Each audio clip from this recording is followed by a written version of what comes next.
this computer. All right, ready when you are. So my article was Gun Violence, Esports, and Global Crises, a proposed model for sports crisis communication practitioners. For the introduction, the incident occurred in August of 2018.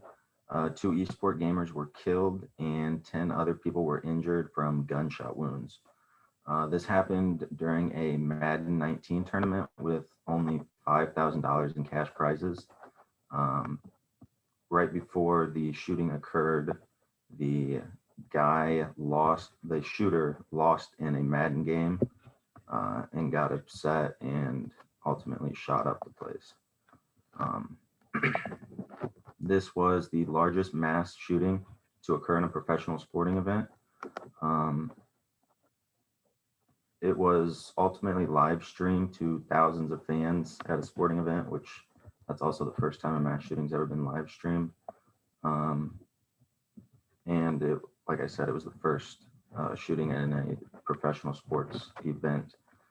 Major League Sports have actually been prepared for this for years, with the National Football League using handheld metal detectors since 2011, and Major League Baseball and the National Hockey League forced all stadiums to have walk-through metal detectors in 2015. So this just slid by the cracks during an esports tournament. But the question is, it makes you wonder if all sports communications practitioners are prepared for this kind of crisis. So for literature review, the two main types of organizational crisis are reputational and operational. A crisis is described as the perception of an unpredictable event that threatens important expectancies of stakeholders related to health, safety, environmental, and economic issues, and can seriously impact an organization's performance and generate negative outcomes. Crisis can disrupts or affects an entire organization or has the potential to do so. So the main difference between reputational and operational crises are reputational crises threatens the negatively impact the reputation of an organization with its stakeholders, but will not affect any measurable operational damage. And then an operational crisis is the opposite, where it is direct impact of the organization's operations, such as a stadium fire or the general manager embezzling funds. So the authors created what's called the Situational Crisis Communications Theory, or the SCCT. It was created to address the needs of practitioners and provide a framework to deal with crises. It was a widely used tool for evaluating crisis response and providing practitioners with evidence-based models to help them guide in managing crises. Esports and the global marketplace. Esports are really starting to take over and put their foot in the door in a share of professional sports in the market. In 2017, they had 588 major esports competitions.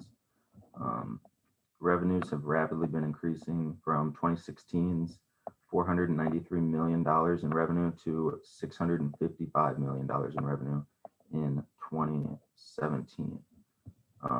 And then actually the majority of the growth in esports came from the Asian Pacific markets, with more than 50% of the esports fans are from that region, which is a pretty big percentage of an entire professional sports league. So the SCCT, which this is the tool they helped create. The first step, you want to identify the crisis type. There's 3 crisis types based on the organizational responsibility: victim, accidental, and preventable. You can see here all of the different, victim is like a natural disaster, accidentals, technical error, and preventable is human error. So the first step in crisis prevention is identifying the crisis. And then after that, the second step is the ethical consideration. Provides instructing information or provide adaptive information. You can see whether you want to protect your stakeholders, and if there's a physical threat of some kind of crisis, or if it's more of a psychological threat of the crisis that could negatively impact the organization. Step 3 is identify the crisis history and reputation. So basically see how it will affect your organization and the stakeholders. And then number 4 is select a response strategy. So there's either deny, diminish, or rebuild, and then there's a whole bunch of different strategies within those, so that you can try to take advantage and use the best crisis management strategy to help your organization. The biggest problem with this, all these steps, is that usually when a crisis happens, it's got a lot of different buildup and steps that caused it. So with these just being base models, it's hard to really use them and grasp them to your advantage when a crisis does occur. But it's a baseline and it's better than nothing. And if people can learn from it, that'll help them if the situation occurs. So in conclusion, this was the first large mass shooting to occur in sports. With the growing demand of esports, it's now more than ever that sports crisis communications practitioners are prepared to react if necessary. And as tragic as this was, this needs to be used as a reference to help prevent future mass tragedies. There's my source.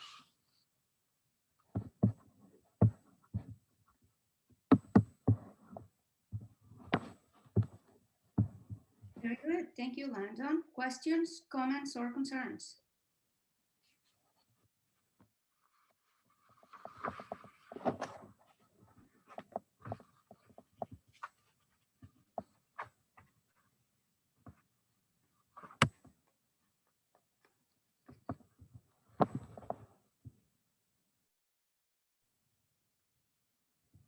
Michael is asking if the assignments can be uploaded by the end of the day.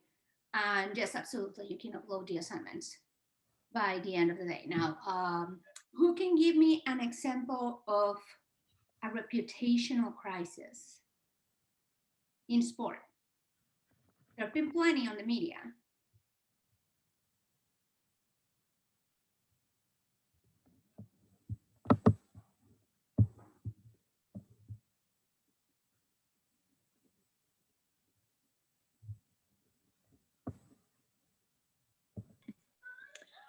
For Hey, I know that little girl. I know, right? Mommy. For reputation crisis, I think like one of them that comes to mind the most is probably USA Gymnastics, with all the scandals that go on with that. Just with like the Larry Nassar scandal, and then their coaches basically being the most extreme coaches out there. But that's the first one that comes to my mind. Excellent. Thank you, Courtney. Who else can think of a different one? The Astros cheating scandal. Okay, give me a little bit more detail. What happened there and why would that make it a reputational crisis? It hurt their reputation because they were caught cheating by banging a trash can. So, I mean, a lot of people, I would say, liked the Astros or didn't really care about them. And now I would say they're one of the most hated teams in baseball. Right. Yes. And there was nothing done like behind the scenes in their administrative side to make it to where they didn't function well or to hurt their performance, either monetary or sport-wise. So it was definitely just damage to their reputation. Good deal. Thank you, Landon. Who else can think of another one? One would be like the Patriots with Deflategate and Spygate, which is like two like cheating scandals that they got into with deflating the footballs so they're easier to catch, and then spying on the other team so they know their plays, and then that coming out and then nobody like trusting them to play with integrity. Right. Yeah. Okay, so the reputation is kind of tarnished a little bit after after that came to light. Very good. And two things that I can think of. Thank you, Cam. Cam Carter, right? Matt Carter. Mac. Yes. Mac. Around, yeah, almost. I'll get it. I will get it. You can ask some of these guys and gals, some of these folks. I'm trying to get away from genderized things. Some of these folks that I'm horrible with things, but I'm working on it and I am getting better. So Mac, thank you, Mac.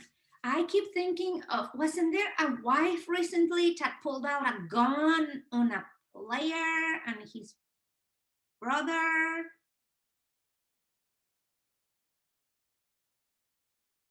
Nobody remembers that? Am I the only one that's reading about the sex scandal? I think I don't remember the player though, but he cheated on her and gave her COVID or something like that, and then the brother was with him during it, and so yeah, she did that.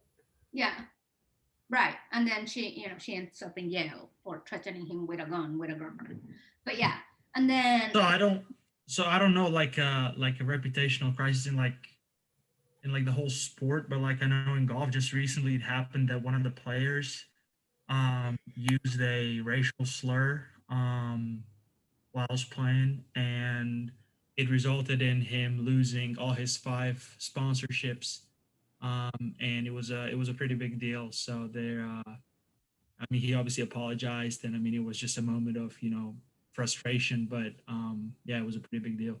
yeah. I mean, we all have moments of frustration, but the words that come out of our mouths during those moments of frustration definitely make a difference, right? And it made a difference for him for sure. How about operational crises? Do any of them come to mind?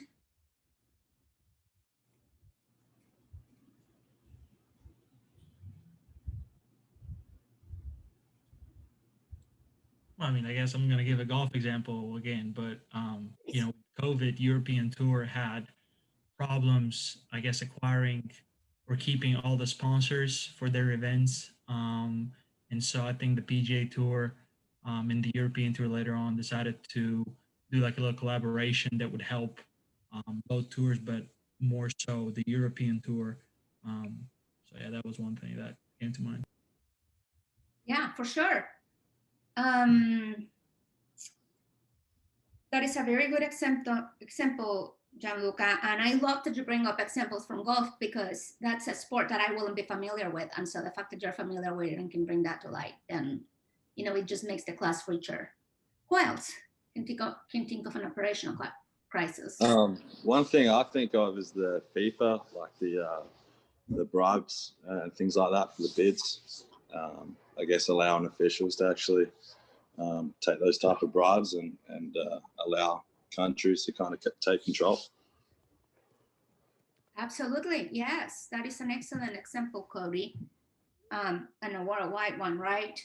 And then I want to maybe go back to Courtney's example as well, because as the USA Gymnastics and MSU Gymnastics with Massar was definitely a reputational example, there were also systematic failures right there that allow this abuse to happen over and over through a number of years, with the people involved and the people knowing that this happened and the people that had awareness, just the same as the Sandusky scandal, where it was not just one person who had knowledge of this and the targets who had knowledge of this, but it was more people throughout the organization that had this kind of like courting up, or this, we're gonna just turn a blind eye to everything that's happening and we're not gonna say anything and we're just going to allow this to occur.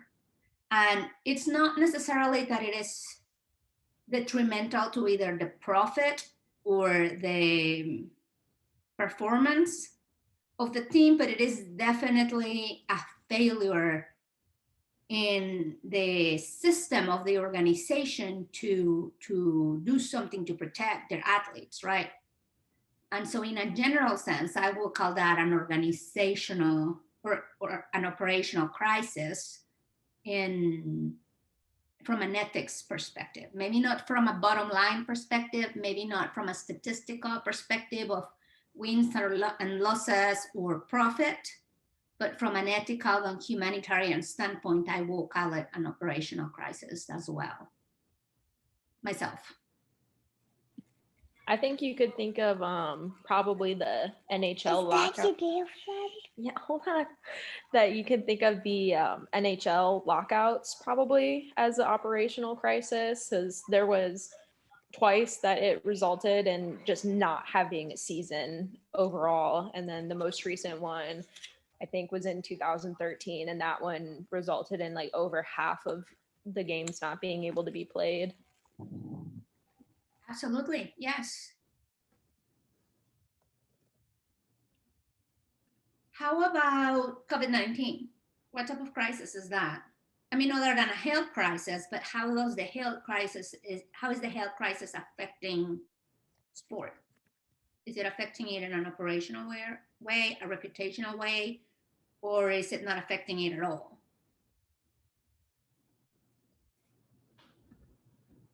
Or the way each sport franchise is reacting to COVID-19, I should say.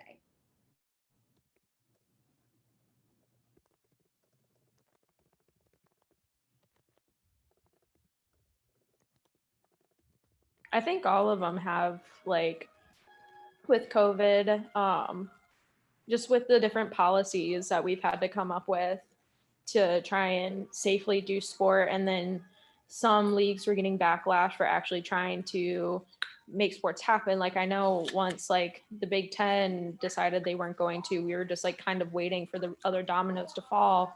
But then the SEC and the ACC never ended up really canceling. So they got a lot of backlash from that. But then the Big Ten came back and was like, okay, well, we're going to try to play so many games in so many weeks. But these are our new policies and procedures that we're doing for it. So it definitely took a lot of like trying to figure out how we're going to be able to safely do this. Right. Absolutely. And you guys are too new to Arkansas State to remember any of this, but there was a time before Coach Anderson, who has now moved on, sadly, but there was a time before Coach Anderson where we had 5 different football coaches in 5 years. We were literally a revolving door for either high school coaches or Division II coaches to come to Division I, rock it with a fabulous team, win a division championship, and move on to a better team or a greater school or a bigger school with more money, whatever. And so we were a stepping stone, and coaches will come and go 5 in a row. We were to the point where we were like, what are we going to do? Like, we're going to start having trouble recruiting players if we can't get any of these people to stay, because, it's starting to look really bad on us. However, our athletics department and their fabulous marketing team and communications team were able to use this as, hey, we prevail, and hey, we still, we have these awesome teams and this awesome support, and it's not just about the head coach, because hello, we keep winning championship after championship. Look at all these rings our kids have on their fingers. But that was definitely an operational crisis we had on our hands for quite a little bit, until we managed to secure Coach Anderson for a number of years. But yeah, and hopefully the new coach stays for a little while as well, and we don't start this cycle all over again. But yeah, so what are we thinking about this literature review? What have you guys learned? What did you notice about the methods that were used, the paper itself? What is it for? What is a literature review for? And I'm asking mostly those people that have not participated yet, because remember that your attendance hangs on your participation. No pressure.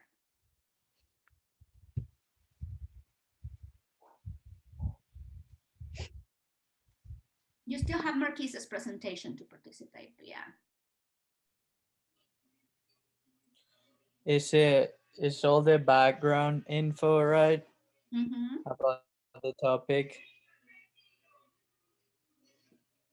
there was background info about the topic. It was very informative about the types of crisis that an organization can face. Yeah, and it mainly says some organizations are not using the protocols necessary to prevent this. Right. So preventative measures. It talks about preventative measures. Perfect. Yeah. Luis, thank you. What else? Did anybody else see something different? Yeah, I think for me, like it touched on how in sports people don't prepare for like crises just in general.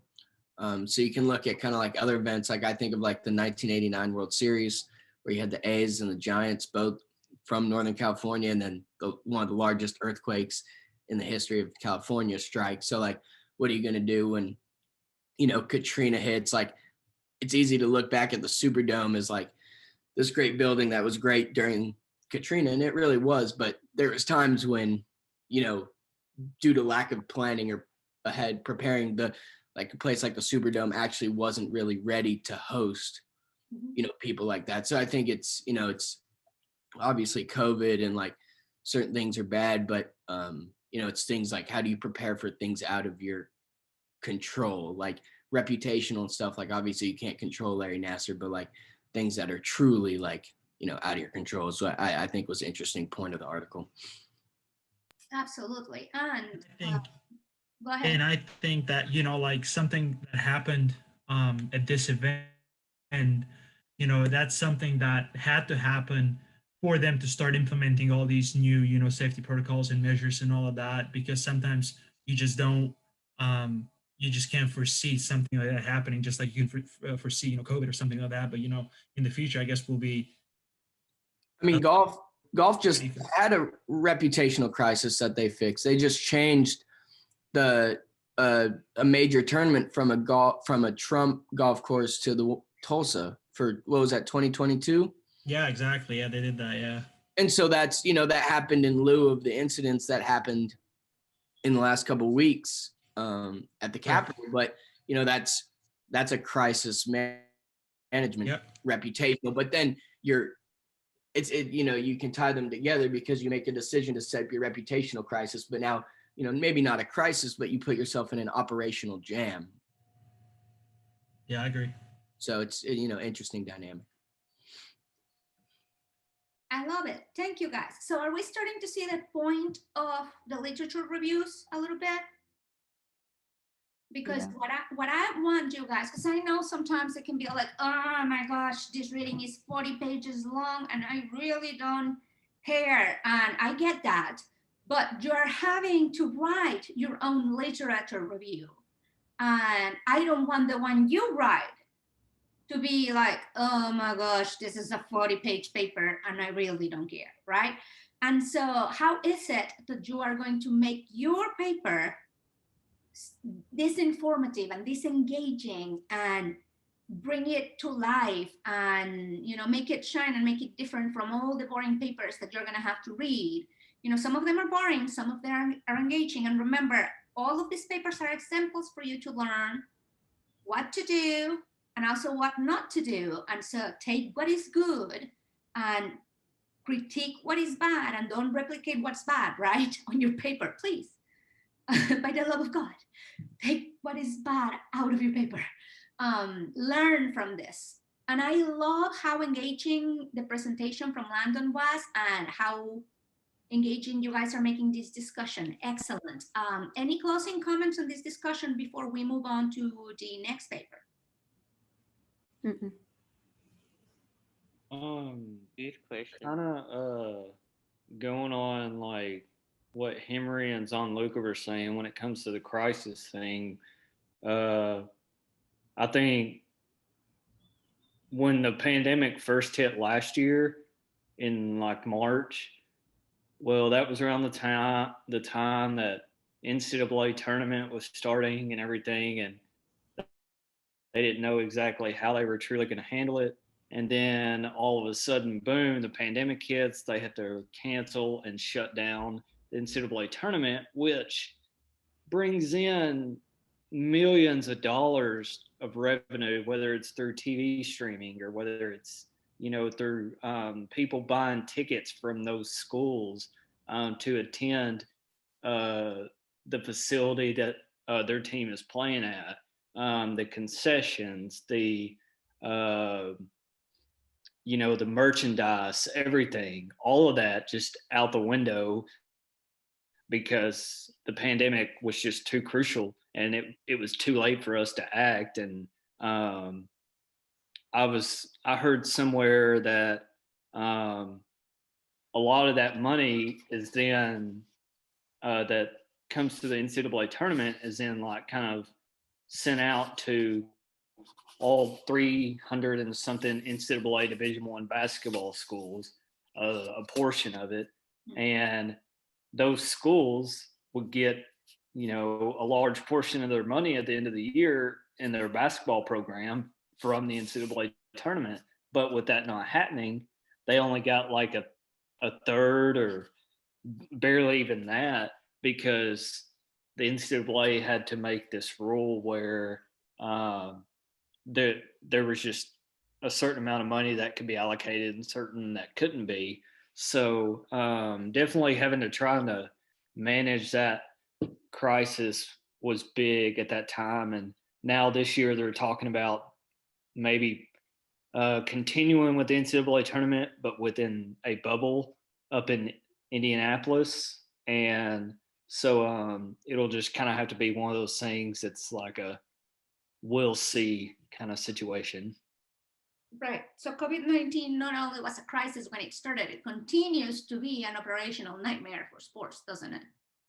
Absolutely, yeah. And then, just last night, I was watching something on TV and it said that the NBA is now possibly thinking of doing an all-star game. And I'm like, now wait a minute. Just a month ago, you said there's no all-star game, and where it's taking place is, I believe it's the same place NCAA tournament is thinking about doing a bubble, and those kind of start up around the same time. And so, like, you got to think of all these different scenarios and factors that go into it. And personally, I don't think they should do an all-star game this year just because they've already had so many postponements already. And the all-star game is just, it's there kind of for entertainment. It's not, it's just guys performing at the top level they can perform at. But at the same time, you have to like think of their health and their safety too. And then the safety of those who are involved in the typical all-star weekend, which they would just be doing the game and not the weekend events and stuff like that. But they started talking about that kind of as a small story last night and just wondering how exactly that would work with all these players coming in from different cities that could be, certain COVID hotspots. Is it really a smart idea for the NBA and the NBA Players Association to start discussing possibly putting back on the All-Star game in February? Yeah, and that can turn into a reputational crisis in addition to the operational crisis, just because of the decision making that's going on in there and public perception around that. Yeah, the NFL said that they were, for the Super Bowl, they're only doing like 20% capacity this year. So they'll take a huge hit this year. In the Super Bowl, they're not charging tickets. It's all like health and all vaccinated first responder and healthcare workers as like. Yeah, that's like the majority of their crowd this year is like the first care responders, like Henry was saying. And I think rightfully those people, when vaccinated, should be the ones to get that kind of love because they've been the ones trying to save our lives and continually save our lives. That is so very in the last here. In the last 9, 10, 11 months, they're the ones putting their lives on the line for us. And just this past weekend, seeing fans in the stadium kind of felt like a little bit of normalcy again, but it didn't feel like that full normalcy with like a sold out capacity. But it'll be good to know that the Super Bowl is going to have fans. But in a sense, I'm glad it's not the team's fans. I'm glad it's fans who deserve to be there, if that makes sense. Good for the NFL to be doing that. I'm sure there is somebody that has something bad to say about it, and we will listen and respect their opinion. I will hope. But it does warm up my heart. All right. Any more comments?